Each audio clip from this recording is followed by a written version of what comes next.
Visada pro savo kambario langą žiūrėdama į danguje skraidančius paukščius jiems pavydžiu. Jie skraido pulkais, kartais po kelis. Beveik niekada nematau praskrendant vienišo paukščio. Atrodo, būti būryje jiems natūralu. Norėčiau, kad ir man tai būtų. Norėčiau ir aš jaustis taip laisvai. Žinokit, mergos, aš vietam koncentru, tuoj fotkinti noriu. Siaurė. Šitą? Reiktų.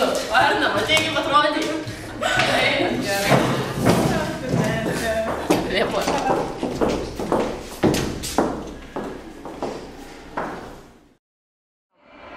Tai žodžiu, stoviu, žiūriu. Kaip man jausis reikėjo? Žiūrėk. Kur eini, kai makoja? Neduriu.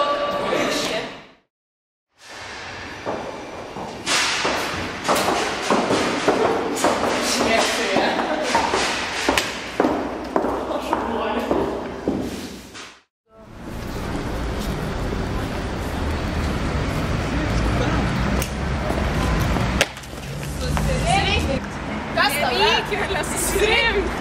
Nematai? Visai nevėkšla. Ada problema Ne, kas tau čia darosi, susirink knygas? Visai jau.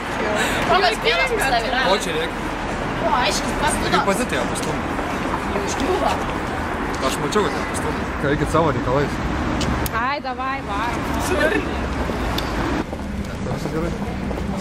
Kur jūs nori? Šiandien. Mačiau tą ateities mokyklą. Einam.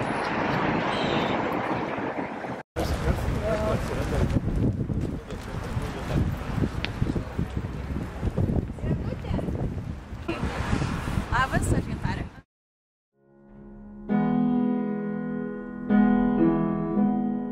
Visada pro savo kambario langą žiūrėdama į danguje skraidančius paukščius jiems pavydėdavau, nes jie skraido pulkais, kartais po kelis, bet labai retai po vieną. Dabar nebepavydžiu, nes man reikėjo tik, kad nors vienas žmogus pastebėtų. Dabar jaučiu, kad viskas gali pasikeisti.